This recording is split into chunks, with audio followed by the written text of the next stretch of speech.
Hello friends, welcome back. Today we are going to be making this alcohol ink pastel watercolor tumbler using alcohol ink markers. I'm going to be using a 32-ounce Plump tumbler that has already been pre-prepped, so it's already been sanded and it's white, ready to go, and this is from the steel Magnolia.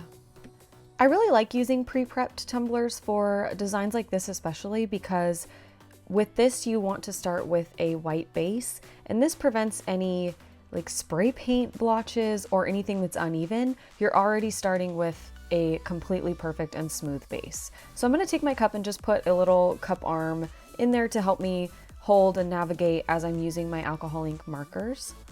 They dry pretty fast, but I don't want to get fingerprints and stuff all over them.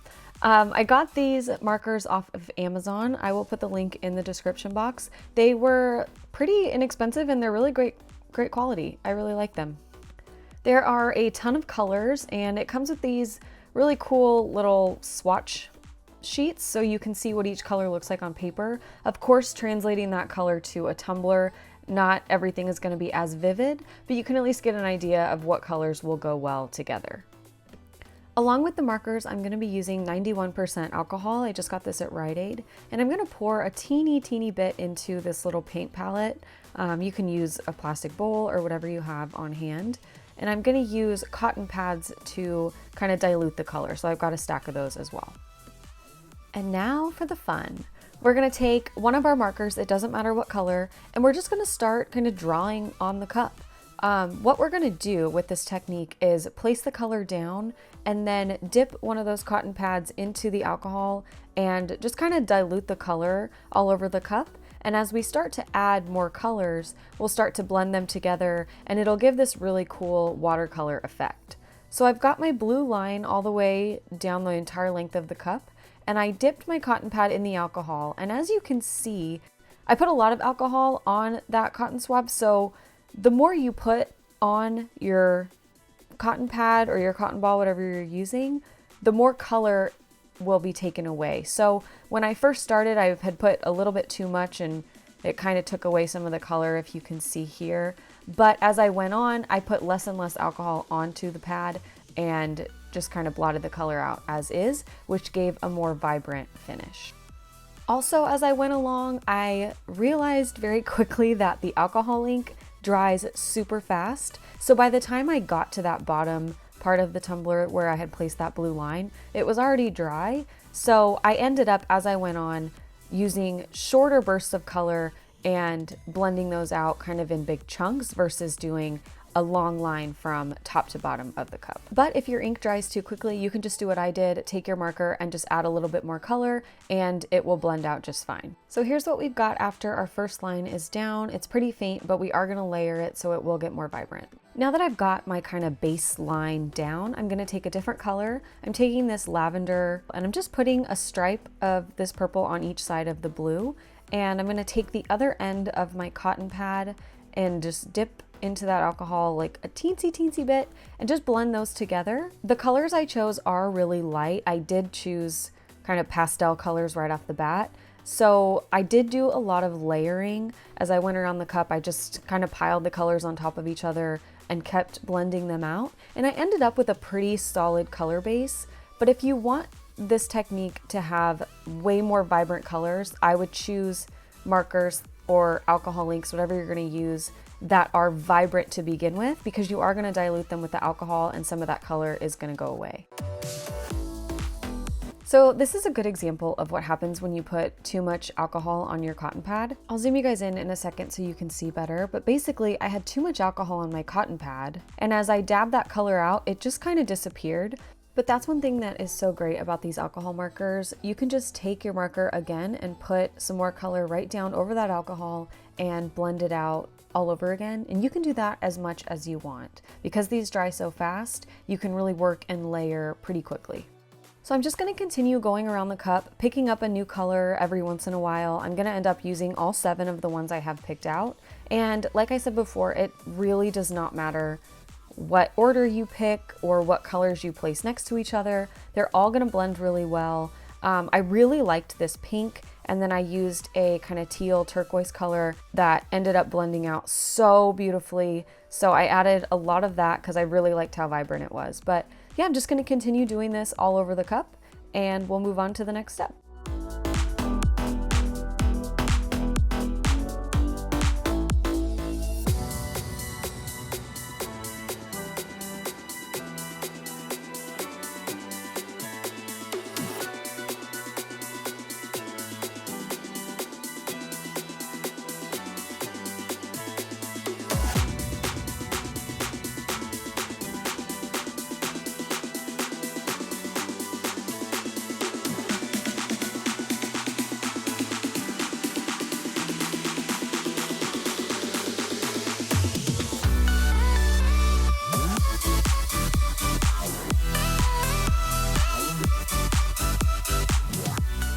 So here's what we've got after all the colors have been placed. As you can see, layering some of those colors really helped them pop and look a little bit more vibrant. I let the alcohol inks dry for a few hours, and then I went in with Quick Coat from CC DIY to seal everything. I'm using a super tiny amount. You don't need a lot. It does not have to be a thick layer. And I'm putting this all over the cup, and I let it dry for probably about 30 minutes to an hour before I went in with my first coats of epoxy.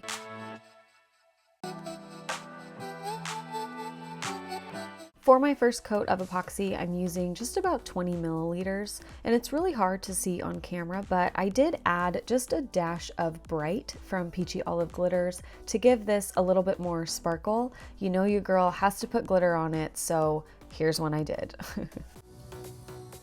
I let that first coat cure for just about 6 hours, and then I went in with my second coat of epoxy. For the second coat, I probably used the same amount, I think about 20 to 25 milliliters, and I did not add any glitter to the second coat. I wanted it to be a perfect glass-like smooth finish so we can add our gold leaf. I let the second coat cure for a full 24 hours to make sure that it was completely hardened and ready for our gold leaf application.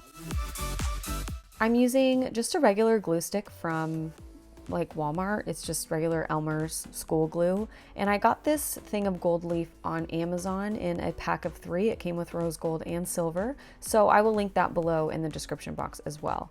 So what I'm going to do is just put the glue directly onto the tumbler wherever I kind of want these gold leaf pieces to go, and then I'm just going to take a big pinch of that leaf from the jar and just kind of tap it in and pat it down with my fingers.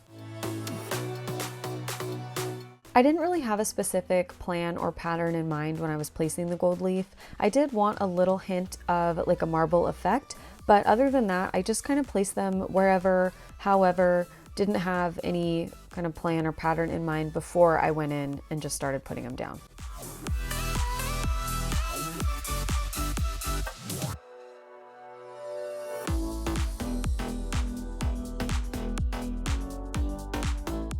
In between each little area of application, I took this chip brush from the dollar store and just kind of brushed over each section to make sure that any loose flecks or pieces that weren't stuck down with the glue were brushed off and not just floating around the cup. So I'm just going to continue applying the gold leaf around the cup. Even though I didn't have a plan or a pattern in mind as I went, I did want to be very mindful of applying too much. I didn't want to go overboard with the gold leaf because I did want all of that hard work with the watercolor to show through. So just make sure that you're not putting too much gold leaf on that it distracts from all of the hard work you did with your alcohol inks before.